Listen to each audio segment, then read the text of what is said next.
तो hello everyone, आज मैं आपके लिए फिर से लेकर आ गई हूँ सुपर गर्ल का season number 2 and episode number 22। ये इस सीजन का लास्ट एपिसोड है। तो आप लोग ढेर सारे कमेंट्स करके बताइए कि आपको ये पूरा सीजन कैसा लगा और क्या आप लोग सीजन नंबर 3 चाहते हैं। अगर हाँ तो नीचे कमेंट करके ज़रूर बताइएगा ताकि हम जल्द से जल्द आपके लिए सीजन 3 ला सकें। व साथ ही अगर आप में से कोई न्यू सब्सक्राइबर हैं तो प्लीज़ हमारे चैनल को सब्सक्राइब करें, बेल आइकन दबाएं ताकि वीडियो का नोटिफिकेशन सबसे पहले आप तक पहुँच सके। तो अब ज़्यादा बातें ना करते हुए थोड़ा गंभीर होकर अब हम इस एपिसोड को एक्सप्लेन करेंगे। तो चलिए शुरू करते हैं। इस एपिसोड की स्टार्टिंग वहीं से होती है जहां पर हमने कल का अपना एपिसोड खत्म किया था, यानी कि सुपर गर्ल और सुपरमैन के बीच अभी भी फाइट जारी होती है। फाइट के दौरान रिया और सुपर गर्ल की बातचीत से हमें पता चलता है कि रिया ने व्हाइट क्रिप्टोनाइट से सुपरमैन को अपने कंट्रोल में ले लिया है, इसलिए उसे सुपर गर्ल की जगह पे अपना सबसे बड़ा दुश्मन जनरल जॉर्ड दिखाई पड़ रहा है और वह उस पर बार बार अटैक करता है। वेल फ्रेंड्स, ये इस सीजन की सबसे बेहतरीन फाइट है। हमारी सुपर गर्ल सुपरमैन को एकदम बराबरी की टक्कर देती है और दिखा देती है कि वो उसकी बड़ी बहन है। वहीं ये बात डीईओ में भी पता चल जाती है, जिसके बाद एलेक्स और मैगी उसी जगह पे पहुंच जाते हैं जहां पर ये दोनों फाइट कर रहे थे। फाइट के दौरान जब सुपर गर्ल सुपरमैन को एक जोरदार का पंच मारती है तो सुपरमैन गिर के वहीं पर बेहोश हो जाते हैं, पर क्योंकि अब सुपर गर्ल को भी बहुत सारी चोटें लगी हुई थी तो वो भी वहीं पर गिर के बेहोश हो जाती है, जिसे फौरन आकर एलेक्स संभाल लेती है। आगे कारा मोनल के साथ लेट कर बहुत अच्छे से बात कर रही थी कि तभी अचानक से उसकी आंखें खुल जाती हैं और हम ये जान पाते हैं कि वो सभी लोग अभी क्रिप्टोनियन केव में हैं जहां पर सभी लोग सुपरमैन के साथ में खड़े हैं। पर जैसे ही सुपरमैन को होश आता है, कारा जाकर उसे हक कर लेती है क्योंकि वह जानती थी कि उसने आज रात को क्या किया था। इधर हम लीना और उसकी मॉम को देखते हैं जहाँ पर लीना की मॉम लीना को समझाने की बहुत सारी कोशिश कर रही होती है कि उन्होंने आज तक जो भी कुछ किया है वो अपने बच्चों के लिए ही किया है। लीना उसकी एक भी बात नहीं सुन रही होती है कि तभी लिलियन उसे एक क्यूब दिखाती है जो कि लेक्स लूथर का होता है, जो उसने सुपरमैन के लिए बनाया था ताकि वह उसे कंट्रोल कर सके। लिलियन ये क्यूब अब लीना को देती है और कहती है कि तुम अब अर्थ को बचाओगी।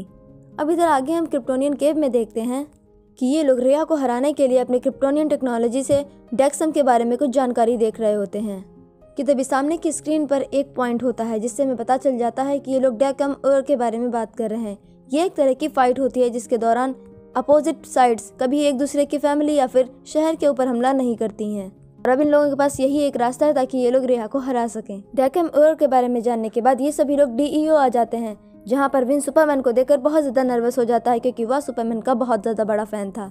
पर जब मोनल को डेकम और के बारे में पता चलता है तो वह कारा को ये सब करने से मना कर देता है। तभी डीईओ में एक सिग्नल मिलता है कि उनके ऊपर अटैक होने वाला है क्योंकि अब डेक्सामाइट शिप फुल स्ट्रेंथ में होती हैं। इससे पहले कि वो लोग फायर करते, इधर सुपर गर्ल ट्रांसमिशन के जरिए रिया को डेकम और के लिए इनवाइट करती है और रिया का जवाब भी हाँ ही होता है। इसके बाद मोनल कारा से कहता है कि तुम ही लड़ने क्यों जाओगी, सुपरमैन भी तो जा सकते हैं। पीछे से सुपरमैन आके कहते हैं कि तुम्हें इसकी बहुत ज़्यादा चिंता है, पर तुम्हें ये नहीं भूलना चाहिए कि कल रात ही इसने मुझे हरा दिया था, जिसका साफ मतलब है कि अब ये अर्थ की चैंपियन है। पर इधर जॉन अभी भी बेहोश पड़े हुए थे, जिनके पास मैगन आकर कहती हैं कि तुम्हारे फ्रेंड्स को तुम्हारी बहुत ज़्यादा ज़रूरत है और अब एक फाइट होने वाली है। मैगन जॉन को मेंटली और इमोशनली सपोर्ट करती हैं। तभी हम देख पाते हैं कि जॉन अपने इंसानी रूप में वापस आ गए हैं और अचानक से उनकी आंखें खुल जाती हैं, जिनको देखते ही एलेक्स फौरन उनके पास भाग कर आती है।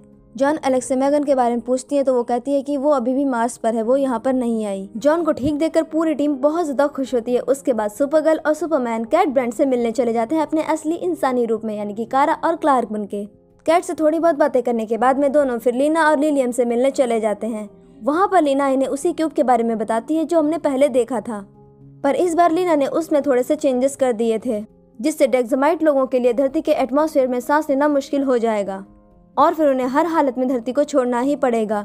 इवन मोनेल के साथ भी ऐसा ही होगा। ये सुनकर सुपर गर्ल थोड़ा सोचती है क्योंकि वही तो कारा है और मोनेल उसका बॉयफ्रेंड, लेकिन फिर वो उन्हें काम करने के लिए हाँ कर देती है। फिर सुपर गर्ल और सुपरमैन आकर डीईओ में भी ये बात अपनी पूरी टीम को बता देते हैं कि उनके पास एक सेकेंड प्लान भी है और यहाँ पर सुपरमैन सुपर गर्ल को थोड़े फाइटिंग मूव सिखाता है जो वो बैटलफील्ड में यूज कर सकती है रेहा के अगेंस्ट। वेल, अब इन लोगों के पास यहाँ पर दो प्लान है। पहला, या तो सुपर गर्ल रेहा को हरा दे और दूसरा कि ये लोग उसी क्यूब की मदद से डेक्सामाइट लोगों को अर्थ से रफा दफा कर दे, इवन मोनेल।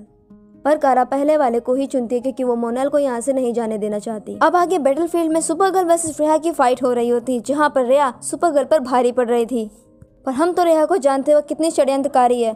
वह कभी भी अपने प्लान ए के साथ नहीं चलती, इसलिए वह डेकम और के रूल्स के अगेंस्ट में पूरे शहर पर हमला करवाने लगती है। इस बार तो वह मोनेल की भी एक बात नहीं सुनती, जिस पर कि सुपर गर्ल को बहुत ज़्यादा गुस्सा आ जाता है और वह रेहा को एक पंच करती है। पर ये क्या, रेहा के ब्लड की जगह पर यहाँ पर उसके क्रिप्टोनाइट निकलता है, तो हमें पता चलता है कि उसके खून की जगह पर उसके शरीर में क्रिप्टोनाइट भर चुका है। जैसा कि हम लोग जानते हैं कि डेक्सम क्रिप्टॉन की वजह से ही तबाह हुआ था, तो वहाँ के बचे हुए लोगों के अंदर क्रिप्टोनाइट का जहर भर गया था, जैसा कि हम लोग अभी इस समय रेहा के चेहरे को देखकर पता लगा सकते हैं। अब क्रिप्टोनाइट की वजह से कारा भी बहुत ज्यादा कमजोर होने लगती है। इधर लीना और विन ने भी मिलकर अपनी क्यूब मशीन तैयार कर ली थी और बाकी के टीममेट्स डेक्समाइट गार्ड से लड़ रहे होते हैं। और वहीं सही वक्त पर मेगन भी मास्क से वहां जॉन के पास पहुंच जाती है और कारा कमजोर होते हुए भी रेहा को अच्छी तरह से धो रही होती है। पर शहर की तबाही को देखते हुए सुपरगर्ल ना चाहते हुए भी उस क्यूब मशीन के बटन को दबा देती है, जिसके बाद वहां पे डेक्सम को लोगों के सांस लेना भी मुश्किल हो जाता है और वो लोग फौरन ही अर्थ से अपनी शिप को लेकर बाहर चले जाते हैं। इधर रेहा जो कि पहले से ही घायल होती है और उसका सांस लेना भी मुश्किल हो जाता है, जिसके बाद वह वहीं पर मर जाती है। चलो अच्छा हुआ पीछा छूटा खतरनाक औरत से। मोनल को भी इस बात के लिए बहुत ज़्यादा बुरा लग रहा होता है, पर हम देख पाते हैं कि उसे भी वहाँ पर सांस लेना मुश्किल हो रहा था, क्योंकि वह भी तो एक डेक्सम का ही है। कारा उसे संभालते हुए अपनी स्पेसशिप के पास लाती है और उसे उसमें बिठाकर धरती के बाहर भेज देती है, पर हम देख पाते हैं कि वह बहुत ज़्यादा हर्ट थी, क्योंकि अब उसके साथ भी उसका बॉयफ्रेंड नहीं है और ये सब जो कुछ भी हुआ वह सिर्फ मोनल के लिए ही तो था। अब इस सब के बाद हम आगे रात में देखते हैं कि डीईओ में और शहर में सभी लोग बहुत ज़्यादा खुश होते हैं, पर कारा बहुत ही ज़्यादा उदास थी, क्योंकि अब मोनल उसकी वजह से यहाँ से बहुत ज़्यादा दूर चला गया है। और सुपरमैन आकर उससे थोड़ी देर बात करते हैं। वहीं मैगन जॉन से कहती है कि तुम्हारे माइंड ने मुझे सिग्नल दिया था, इसकी वजह से मुझे यहाँ आना पड़ा। सुपरमैन के जाने के बाद में एलेक्स सुपरगर्ल को समझाने आती है, पर सुपरगर्ल उससे कहती है कि इससे पहले कि अब तुम्हारा कोई अपना तुम्हारे पास से हटे, तुम उससे पहले ही मैगी से शादी कर लो। इतना कहने के बाद ही वह हवा में ऊपर चली जाती है। फिर जैसे ही मैगी एलेक्स के पास आती है, एलेक्स उसे शादी के लिए प्रपोज कर देती है और ये सब सुनकर के मैगी बहुत ज़्यादा खुश हो जाती है। अब हम नेक्स्ट मॉर्निंग में देखते हैं कि कारा कैट ब्रांड से मिलने आई थी। वह कैट कारा के हर एक आर्टिकल की तारीफ करती है और कहती है कि मैंने तुम्हारे सारे आर्टिकल पढ़े हैं, और अपनी तारीफ सुनकर तो बहुत सारे लोग खुशी हो जाते हैं। कारा भी थोड़ी खुश हो जाती है, क्योंकि हम जिस फील्ड में होते हैं हम उसमें हमेशा आगे बढ़ना चाहते हैं। तभी टीवी पर एक न्यूज़ आती है कि कहीं 2 बिल्डिंगों में आग लग गई है, जिसे सुनते ही कारा वहाँ से चली जाती है, जिसके जाने के बाद में कैट ब्रांड कहती है कि जाओ और अपनी सुपरगर्ल की ड्यूटी पूरी करो। अरे इसका मतलब ये बिल्कुल सही है कि इनकी आंखें भी बिल्कुल कैट जैसे ही हैं। ये सबको पहचान जाती हैं। पहले इन्होंने जेम्स को पहचान लिया और अब इन्होंने सुपरगर्ल को भी पहचान लिया कि वही कारा है। क्या बात है मिस ब्रांड। फिर कारा जाकर अपनी ड्यूटी पूरी करती है। वहीं हम मोनेल को अंतरिक्ष में देखते हैं, जिसके सामने से एक ब्रिज ओपन होता है और उसका स्पेसशिप उसी ब्रिज के अंदर चला जाता है। और ये शानदार एपिसोड यहीं पर खत्म होता है। लेकिन रुकिए, पूरी तरह से नहीं खत्म हुआ है, अभी पोस्ट क्रेडिट सीन बाकी हैं।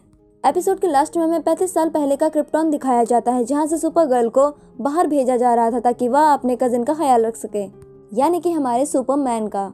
वहीं दूसरी बिल्डिंग में हमें देख पाते हैं कि 2 लोग जिन्होंने पूरा अपना गेटअप ब्लैक कलर का किया हुआ था, वो लोग सुपरमैन यानी कि जो छोटा सुपरमैन है उसे अपने हाथ में लिया होता है और पास की स्पेसशिप में वो उसे रख देते हैं और कहते हैं कि अब ये धरती पर बड़ा होगा और वहाँ के लोगों की हिफाजत करेगा जो यहाँ पर नहीं कर सका। जिसके बाद ये एपिसोड अब यहीं पर ख़त्म होता है। अगर आपको ये एपिसोड अच्छा लगे तो कमेंट ज़रूर करिएगा और बताइएगा कि क्या आपको इसका नेक्स्ट सीजन चाहिए। अगर हाँ तो ढेर सारे कमेंट करना ना भूलिए।